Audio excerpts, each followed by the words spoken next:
오늘 우리에게 주신 언약의 말씀을 함께 보시겠습니다.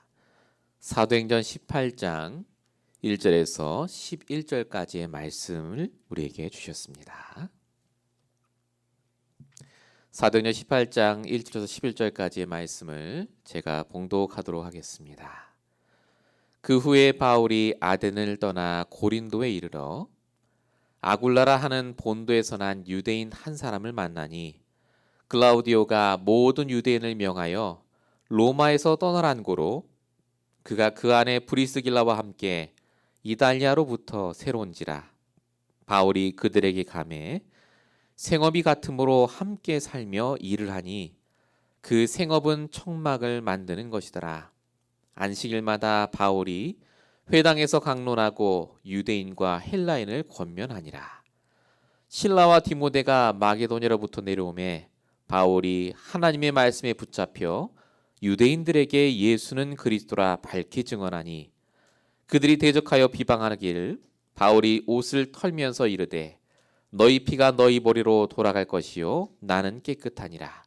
이후에는 이방인에게로 가리라 하고 거기서 옮겨 하나님을 경외하는 디도 유스도라 하는 사람의 집에 들어가니 그 집은 회당 옆이라. 또 회당장 그리스도버가 온 집안과 더불어 주를 믿으며 수많은 고린도 사람도 듣고 믿어 세례를 받더라. 밤에 주께서 환상 가운데 바울에게 말씀하시되 두려워하지 말며 침묵하지 말고 말하라. 내가 너와 함께 있음에 어떤 사람도 너를 대적하여 해롭게 할 자가 없을 것이니 이는 이 성중에 내 백성이 많음이라 하시더라. 1년 6개월을 머물며 그들 가운데서 하나님의 말씀을 가르치니라. 아멘. 우리 오늘 4월 둘째 주 4월 10일에 주실 강단 말씀의 제목은 하나님이 주신 것을 붙잡으라 입니다. 오늘도 우리 하나님이 주신 말씀을 붙잡으시고 또 하나님이 주시는 생각을 붙잡는 시간 되시기 바랍니다. 서론적으로 함께 생각할 부분은 매일마다 가장 먼저 생각해야 될 게 무엇인가입니다. 여러분들께서 아침에 일어나면 가장 먼저 생각하는 게 뭡니까? 그게 우리의 상태고 그게 우리 자신을 말합니다. 내가 가장 신경 쓰는 것이겠죠. 가장 염려하는 것일 수도 있고 가장 관심 있어 하는 것일 수도 있습니다. 요 근래에 저와 여러분이 가장 먼저 생각하는 게 참 많이 바뀌었죠. 팬데믹이 터지면서 백신이 언제 나오는지, 또 백신이 어떻게 보급되고 있는지, 경제가 어떻게 되는지, 이 혼란한 시국에 정치는 어떤지 여러 가지 세상 생각들로 우리가 하루를 시작하곤 합니다. 나쁜 건 아닌데 결국 하루를 복음이 아닌 세상의 것으로 시작하다 보니 하루 종일, 일주일을, 나의 날들을 세상의 것으로 채우는 것을 참 많이 보게 됩니다. 그러니까 불신자 상태 속에 우리가 살 수밖에 없고 힘든 일들을 보낼 수밖에 없죠. 저와 여러분이 그래서 가장 먼저 생각해야 될 것이 다른 것이 아니라요, 하나님이 우리에게 주신 은혜를 생각하셔야 되겠습니다. 도대체 하나님의 은혜가 뭡니까? 하나님이 우리에게 주신 복음을 생각하는 것, 하나님이 우리에게 주신 말씀을 떠올리는 것. 오늘도 내가 일어나자마자 하나님께 오늘도 나를 살게 하시고 나와 함께 하시고 나를 인도하실 하나님께 기도하는 시간을 갖는 것. 하나님의 은혜를 떠올리면 그래서 모든 것이 달라집니다. 세상의 소식이 필요 없다가 아니라 우리가 복음으로 시작하면요, 그 모든 게 하나님의 은혜로 보입니다. 그럼에도 불구하고 하나님께서 한국을, 그럼에도 불구하고 하나님이 이 미국을, 그럼에도 불구하고 하나님이 저와 여러분을 반드시 보호하시고 인도하심이 믿어지기 시작하죠. 여러분 하루를 어떻게 시작하십니까? 오늘 여러분이 일어났을 때 가장 먼저 떠올리신 게 뭡니까? 바울은 이게 참 잘 됐던 사람인 것 같습니다. 성경 여기저기를 봐도요, 바울이요 항상 얘기한 게 하나님의 은혜였기 때문에 그렇습니다. 고린도전서 10장 15장 10절에도요. 나의 나된 것은 하나님의 은혜다라고 고백하거든요. 내 모든 것이 하나님의 은혜다. 에베소서 3장 7절에도 내가 하나님의 은혜로 일꾼으로 부름받았다. 우리가 날마다 하나님의 은혜를 시작한다면 얼마나 하루가 달라지겠습니까? 바울이 원래 이렇게 하나님의 은혜로 산 거 아닙니까? 그런 것 같아요. 그런데 바울에게도 계기가 있었습니다. 그게 저희가 오늘 읽지 않았지만 본문에 들어가는 사도행전 17장 후반부에 써 있는 아덴의 전도에서부터 시작이 됩니다. 아덴이라는 곳은 아테네입니다. 그리스 수도죠. 당시 아덴은 철학적으로 굉장히 유명한 곳이고 수도입니다. 수도. 거기에서 이 바울이요 최초로 전도에 실패하는 장면이 나옵니다. 근데 그 실패한 것 때문에 바울이 은혜를 깨달아요. 아, 오직 그리스도. 그래서 바울이 감옥에 갇혔을 때 이렇게 고백합니다. 에베소서 2장 8절. 우리가 그 은혜를 인하여 믿음으로 말미암아 구원을 얻은 것이다. 그게 우리에게서 난 것이 아니라 전부 하나님의 선물이요 하나님의 은혜다. 내가 구원받은 것, 내가 살아가는 것, 모든 게 하나님의 은혜다. 바울이 실패가 없고 정말로 절망하는 그 시간표가 없었다면 하나님의 은혜를 먼저 떠올리는 것이 힘들었을 수도 있겠구나라는 생각이 들었습니다. 지금 여러분 어떤 시간표를 보내고 계십니까? 우리도 역시 힘들고 실패하고 응답이 없는 시간표를 보내고 있다면 오늘 말씀을 통해 하나님이 내게 주신 은혜로 주신 것을 붙잡는 그 중요한 시작이 되시기 바랍니다. 본론입니다. 하나님이 우리에게 주신 은혜 중에 은혜를 먼저 붙잡으셔야 되겠습니다. 그게 바로 오직 그리스도라는 하나님이 주신 유일한 답입니다. 사도행전 17장 16절에 보니까 이렇게 적혀 있습니다. 바울이 아덴에서 그들을 기다리다가 그 성에 우상이 가득한 것을 보고 마음에 격분하여 이렇게 적혀 있습니다. 바울이 아테네라는 곳으로 갔습니다. 근데 아테네가 보니까 철학이 용성하고 많은 지식인들이 살고 있는 곳입니다. 심지어 성경에 보니까 거기에 알지 못하는 신에 대하여 우상을 섬기는 그런 장소도 있었다고 적혀 있습니다. 수많은 신들을 섬겼어요. 바울이 이걸 보고요. 복음을 전해야 되겠다 결단했습니다. 지금까지 바울이 복음 전해서 잘 안 된 게 없었죠. 마게도냐로 와서 루디아도 찾고 야손도 찾고 지금까지 전도가 참 잘 된 것 같습니다. 근데 아덴에서 바울이요. 복음을 전하면 되는데 실수를 해요.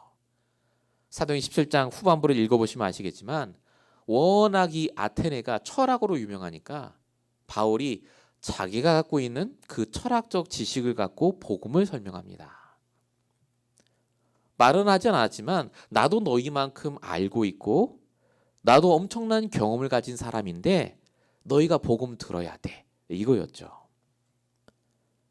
근데 성경에 뭐라고 적혀 있느냐? 그 굉장한 말과 지식으로 복음을 전했는데 몇 사람들은 조롱을 하고 어떤 사람들은 내가 다시 나중에 와서 듣겠다고 가버리고요. 몇 사람만 남아서 복음을 받았다고 적혀 있습니다. 바울이 지금까지 했던 사역과 완전히 다른 결과가 나온 겁니다. 이때 바울이요 꽤 충격을 받은 것 같아요. 여기에는 안 써 있습니다. 사도행전에. 근데 바울이 아덴을 떠나 고린도라는 지역으로 가거든요. 그 고린도에서 쓴 성경이 고린도 전후서입니다. 근데 고린도전서 2장 2절에 바울이 이렇게 기록하고 있거든요. 내가 예수 그리스도의 십자가 외에는 아무것도 알지 않기로 작정했다. 실수했다는 걸 깨달은 거예요. 아, 철학이 중요한 게 아니구나. 아무리 똑똑해 보이고 잘나 보여도 저 사람들에게는 오직 예수만 증거해야 되는구나. 오직 복음, 완전 복음. 그거 외에 사람을 살리는 게 없구나를 깨닫습니다. 이때부터 바울의 시작이 달라져요. 바울의 답이 달라집니다. 하나님이 내게 주신 오직 복음을 내가 붙잡고 오직 복음만 말해야 되겠다고요. 우리는 일이 잘 안 되고 실패하면 하나님께 불신앙합니다. 근데 바울에게 하나님이 실패한 이후에, 일이 안 된 이후에 이런 은혜를 허락하신 것처럼 하나님은 저와 여러분이 동일한 은혜를 깨닫기를 원하십니다. 오히려 지금이 우리 인생이, 우리 교회가 오직 복음과 완전 복음 속으로 들어갈 시간인 줄로 믿습니다. 정말 그리스도 외에 답이 없습니다. 복음 외에 답이 없죠. 바울이, 그 똑똑한 바울이 엄청나게 좋은 메시지를 던졌는데 아무 일이 없었습니다. 근데 바울이 그때 이후로 오직 복음의 마음으로, 간절한 마음으로 복음을 전했더니 엄청난 역사가 일어나지 않았습니까? 하나님은 왜 우리를 안 되게 하십니까? 다 내려놓으라고요. 너의 경험, 너의 지식, 너의 생각 다 내려놓고 오직 십자가의 복음으로만 시작하라고 이 말씀을 저와 여러분에게 주신 줄로 믿습니다. 저도 개인적으로 이 말씀을 붙잡았습니다. 오직 복음 아니면 안 된다. 십자가의 복음으로 내가 충분하지 않으면 아무리 내가 많은 일이 일어나도 잘 되는 것이 아니라 실패 속에 있을 수밖에 없다. 하나님께서는 분명히 우리에게 말씀으로 주셨습니다. 정말 우리가 하나님께 이 복음으로 결론을 내리면 우리가 자유케 된다고요. 하나님께 맡기게 된다고요. 갈라디아서 5장 1절, 그리스도께서 우리를 자유롭게 하려고 자유를 주셨다.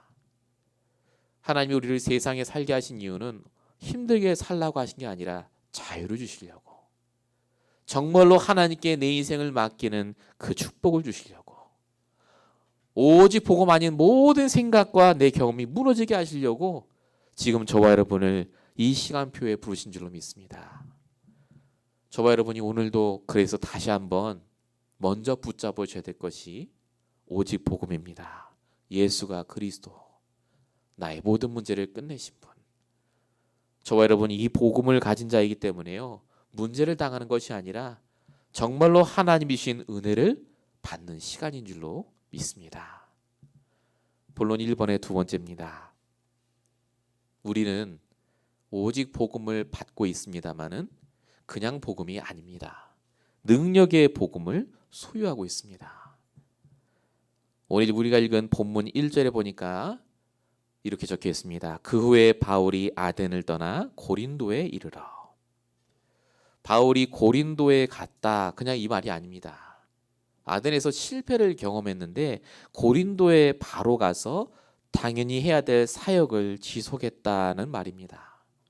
우리 같으면 이렇게 큰 실패를 겪으면 좀 쉴 수도 있고 다시 그곳에 가도 잘 못할 수 있는데 바울은 그게 아니었던 것 같습니다. 바울이 원래 그런 거 아니냐, 성격이 좋고 잘 잊어먹고, 그거 아닙니다. 바울은 결과에 묶인 게 아니라 복음에 묶여 있기 때문에 그렇습니다. 여러분 로마서 1장 16절 기억하십니까? 내가 복음을 부끄러워하지 아니하노니 이 복음은 모든 믿는 자에게 구원을 주시는 하나님의 능력이라. 바울은요, 능력의 복음에 묶여 있었습니다. 지금 당장 안 돼도 내가 가진 능력의 복음이면 괜찮다 하는 겁니다.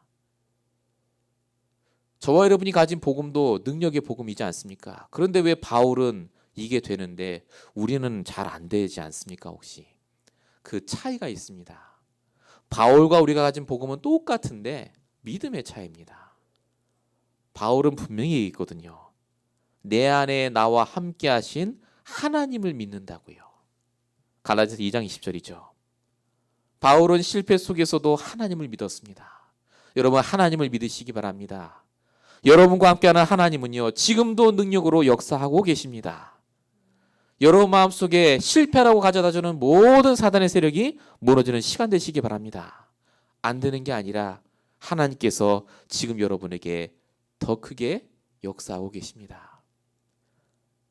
마태복음 14장 베드로가 무리를 걷는 장면 기억하십니까? 베드로가 예수님의 말씀을 믿고 갈 때는 걸어갔습니다. 능력의 복음이죠. 무리를 걷는 것뿐만 아니라 죽은 사람도 살리는 게 능력의 복음인데요. 그런데 이 베드로가 의심했다라고 적혀 있죠. 예수님 분명히 얘기하십니다. 왜 의심하냐고요. 그래서 내가 빠졌다 하지 않습니까? 저와 여러분이 의심하지 않는다면요, 이 능력의 복음을 체험하게 될 줄로 믿습니다. 정말 믿는다면 그래서 묶이지 않게 됩니다. 상관없게 된다니까요. 사단은 자꾸 우리로 하여금 믿음을 떨어뜨리게 합니다. 능력의 복음이 아니라 능력이 없는 복음을 내가 갖고 있는 것처럼요. 어떻게 믿음을 떨어뜨리죠? 내가 능력의 복음 갖고 있으니까 결과로 이런 결과가 나와야 돼. 자꾸 응답으로 능력의 복음을 판단하게 합니다. 창세기 15장 2절 아브라함이 얘기하죠. 하나님 능력의 복음이라면서요. 근데 아들 안 주셨네요. 나는 종한테 내 재산 다 물려주겠습니다. 그러지 않습니까? 출애굽기 4장 13절 보십시오. 모세가 얘기합니다. 무슨 능력의 복음입니까? 나는 지금 가진 게 아무것도 없는데 나이 80에 지금 양이나 치고 있는데요. 나는 못 갑니다. 나는 무능합니다. 보낼 만한 자를 보내소서. 그러지 않습니까? 이게 사단이 하는 짓입니다. 우리가 가진 복음을 굉장히 작게 보도록, 아무것도 아닌 것처럼 생각하도록. 정말 그렇습니까? 오늘 하나님께서 이 강단을 통해 여러분에게 왜 이 말씀을 주십니까? 저와 여러분이 가진 복음은 능력의 복음이 맞습니다. 진짜 말씀대로 역사하십니다. 그래서 저와 여러분이 오늘 말씀을 붙잡고 사단의 말에 속지 마셔야 되겠습니다. 어떻게 하면 되겠습니까? 매일마다 강단의 말씀을 들으시면서 내가 복음 안에 있는지 확인하시기 바랍니다. 성경에 적혀 있다니까요. 고린도후서 13장 5절에 너희는 믿음 안에 있는가 너희 자신을 시험하고 너희 자신을 확증하라. 확증하셔야 됩니다. 진짜 내가 지금 복음인지, 내 생각이 복음인지, 내 말이 정말 복음의 말인지 확인하는 시간. 그때 복음이 능력으로 우리를 통해 선포될 줄로 믿습니다. 정말로 하나님을 만나는 시간을 놓치지 마십시오. 바울도 우리와 똑같은 사람입니다. 근데 바울은 다르지 않았습니까? 이 능력의 복음, 묶이지 않은 복음의 능력을 체험하시는 저와 여러분 되시길 바랍니다. 본론 1번의 세 번째입니다. 우리는 오직 복음뿐만 아니라 능력의 복음뿐만 아니라 영적 싸움에 이길 승리의 복음을 갖고 계십니다. 지금 우리는 어느 때보다 승리의 복음이 필요합니다. 우리가 사는 세상이 영적 문제가 가득하고 영적인 흑암이 가득하기 때문에 그렇습니다. 바울은 그래서 흑암의 세상에 사는 줄 알고요, 항상 복음을 가지고 넘어섰습니다. 상관하지 않고 계속해서 해야 될 일들을 감당했던 것을 볼 수가 있습니다. 사도행전 17장 32절에 보니까 아까 말씀드린 대로 바울이 전도를 했는데 사람들이 조롱을 하고 무시하고 갔다라고 적혀 있습니다. 근데 사도행 17장 33절을 그 다음 절에 보니까 이에 바울이 그들 가운데서 떠나매 이렇게 적혀 있습니다. 바울이 정말 할 말이 없어서 그냥 떠났겠습니까? 조롱을 하는데 반박할 수 있는 지식이 없었겠습니까? 아닙니다. 바울은 그들과 싸울 필요가 없다는 걸 알고 있었습니다. 왜냐하면 영적 싸움을 했기 때문에. 에베소 6장 12절 우리의 싸움은 혈과 육의 싸움이 아니라고요. 내가 영적으로 손해볼 일을 만들지 않았습니다. 결국 그 사람도 하나님 손에 있지 않습니까? 결국 그 문제도 하나님 손에 있지 않습니까?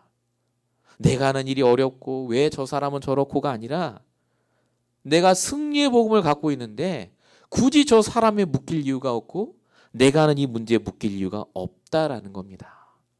바울은 그래서 상관없었습니다. 정말 복음 갖고 있으니까요, 사단이 아무리 건드려도요 흔들리지 않았던 사람.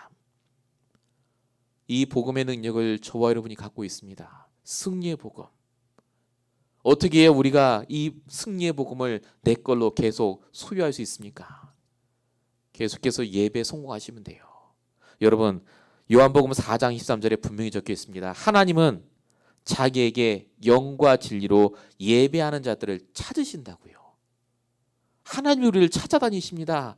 이 복음의 말씀을 들으라고요. 내 모든 문제를 끝내신 그리스도만 있으면 충분하다고요. 하나님은 우리를 놓으신 적이 없습니다.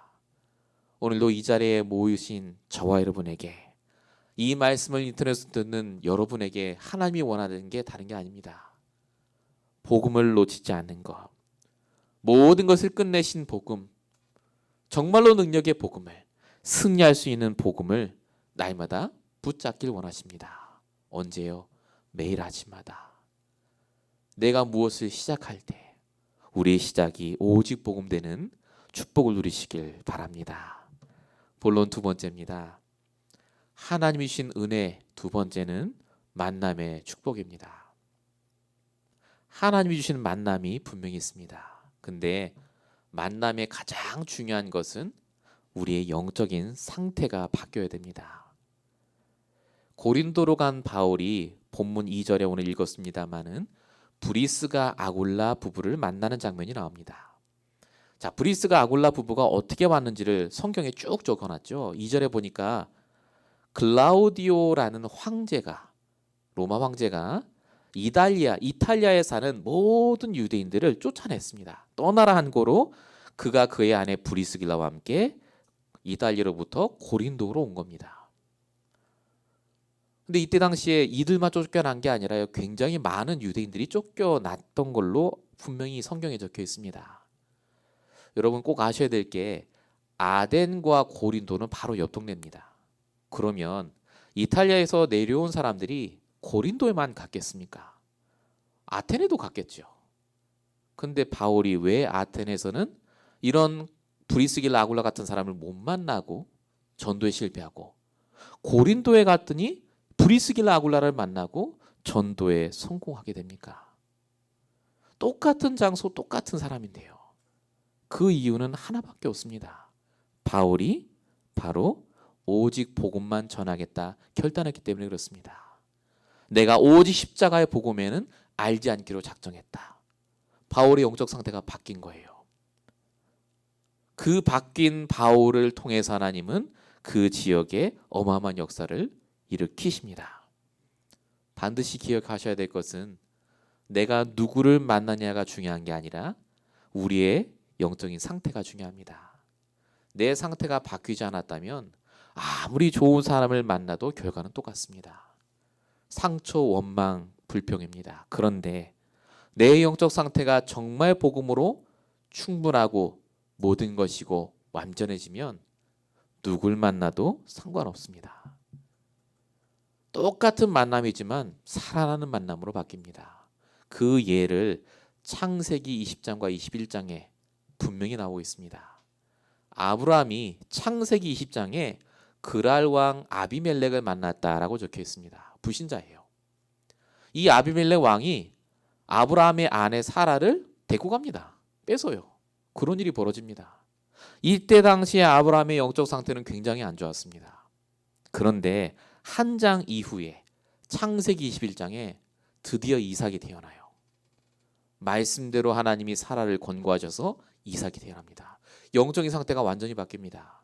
아, 진짜 내가 가진 복음이 맞구나. 능력이 복음 맞구나. 그랬더니 창세기 21장 22절에 아비멜렉과 군대 장관 비골이 똑같은 사람입니다. 아들일 수도 있습니다만은 이르되 네가 무슨 일을 하든지 하나님이 너와 함께 계시도다. 이렇게 말합니다. 똑같은 만남인데 왜 달라집니까? 아브라함이 달라져 있어요. 똑같은 사람인데 아브라함이 달라지니까 모든 만남의 질이 달라집니다. 여러분 재밌는 건 창세기 21장 마지막에 보면 이렇게 적혀 있습니다. 창세기 21장 34절에 그가 블레셋 사람의 땅에서 여나를 지냈다 이렇게 적혀 있습니다. 아브라함이요, 불신자들랑 거래하고 교제하고 같이 있어도 아무 상관없어요. 아브라함 상태가 바뀌어 있으니까 오히려 거기서 더 큰 축복을 누리게 되는 것을 볼 수 있습니다. 왜 우리가 오직 복음만 들어야 됩니까? 왜 오직 예수만이 우리의 길입니까? 그게 우리의 상태를 바꾸기 때문에 그렇습니다. 누굴 만나도 상관없습니다. 어떤 문제도 상관없는 이 복음 속으로 들어가셔서 진짜 나의 상태부터 바꾸시기 바랍니다. 본론이 이번에 2번입니다.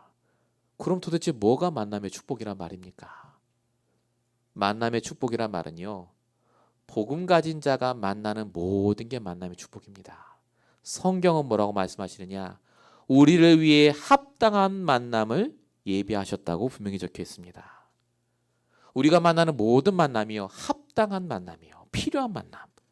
마태복음 10장 11절 예수님이 제자들에게 말씀하신 건데요, 어느 성이나 마을에 들어가든지 그 중에 합당한 자를 찾아내어 거기서 머물라, 이렇게 적혀 있습니다. 하나님이 합당한 자를 예비하셨다, 그 말입니다. 하나님이 이렇게 우리를 위해 준비하신 합당한 자가 있습니다. 어떤 자들이 있겠습니까?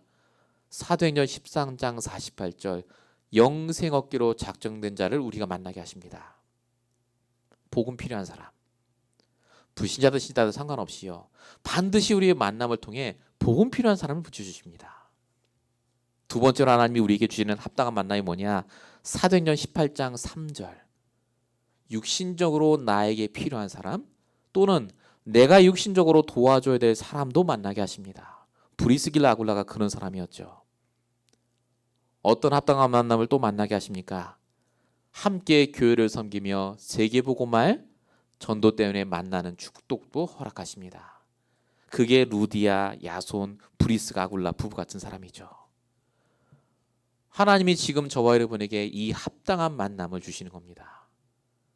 근데 꼭 이런 얘기를 하면 그런 분이 계세요. 나는 합당한 만남을 만난 적이 없다고.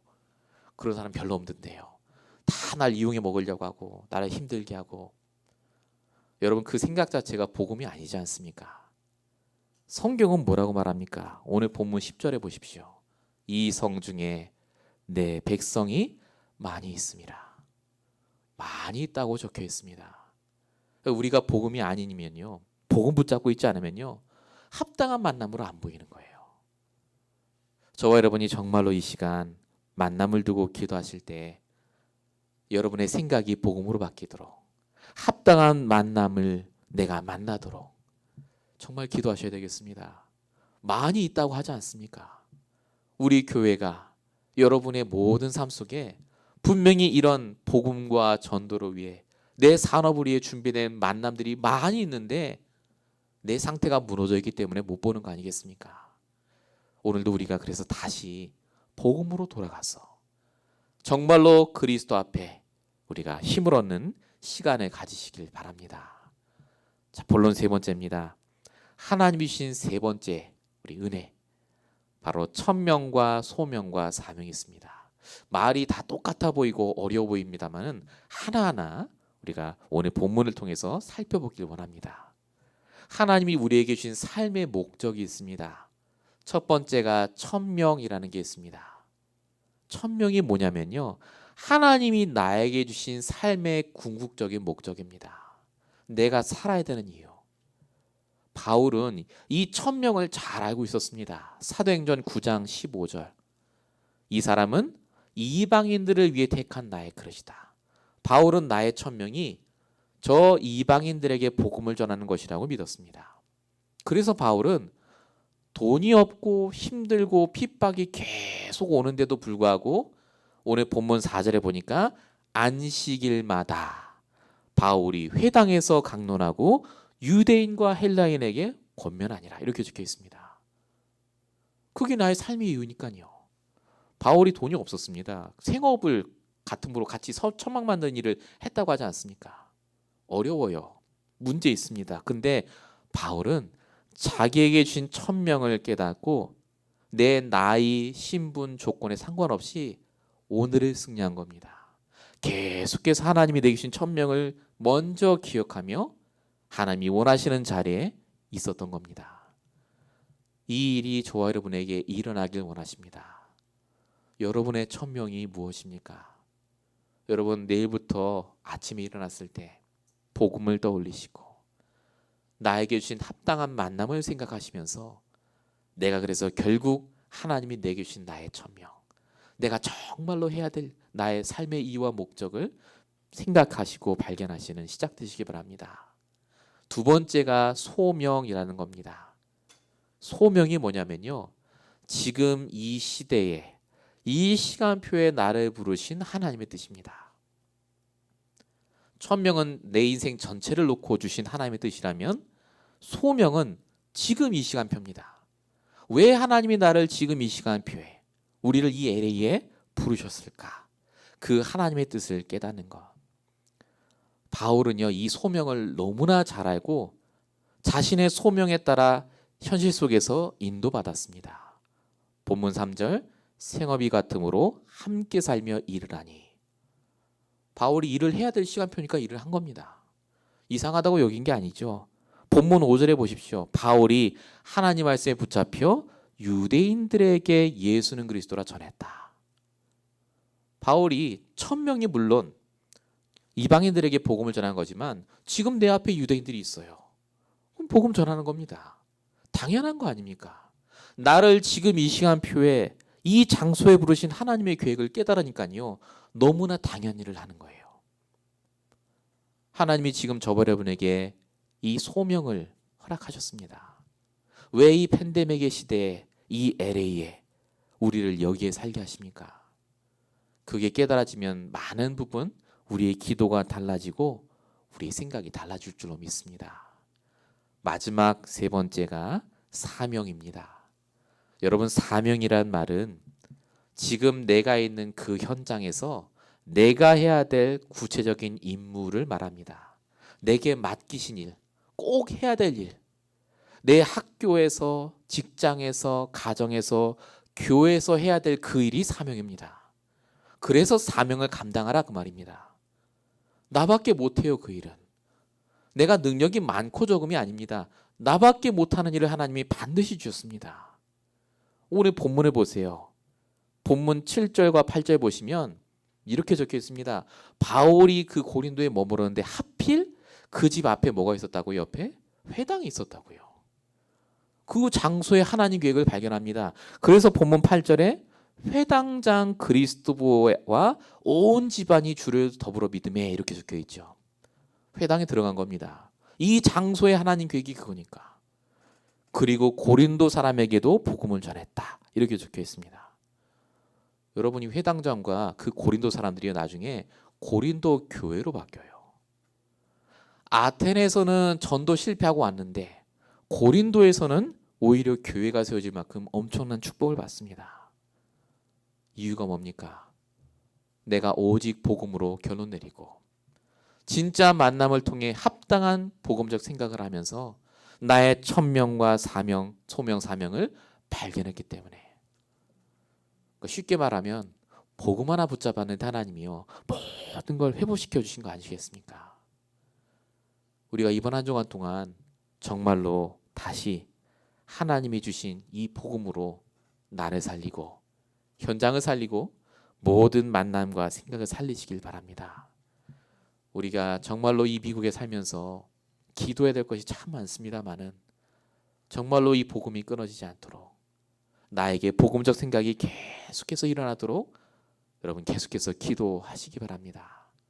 결론입니다. 저와 여러분은 복음으로 충분한 자로 보셨습니다. 다시 말씀드리면요.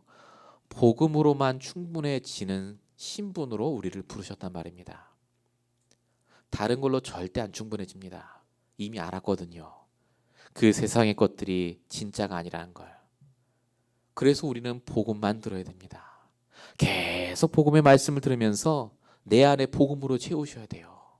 여러분 말씀을 그냥 귀에 꽂고 듣는다 생각하시지만 그거 아닙니다.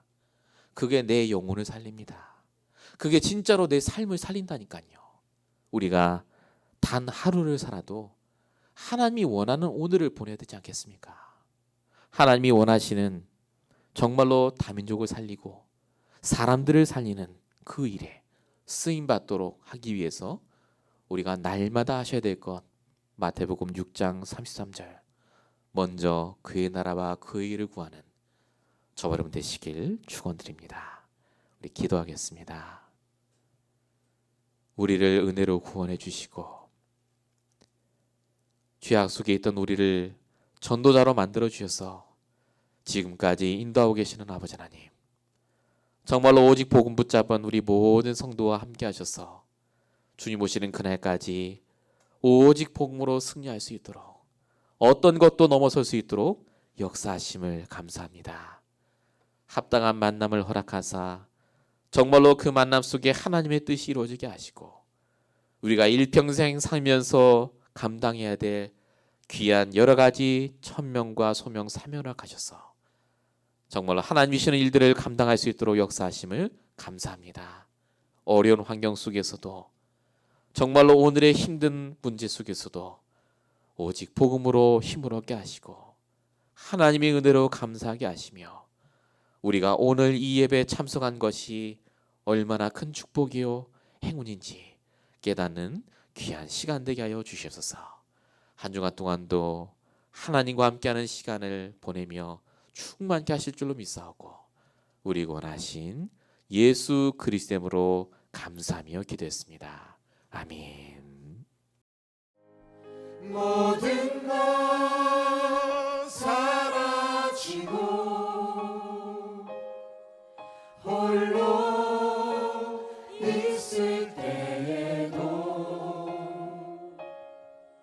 오직 예수 그분만 내 안에 계시니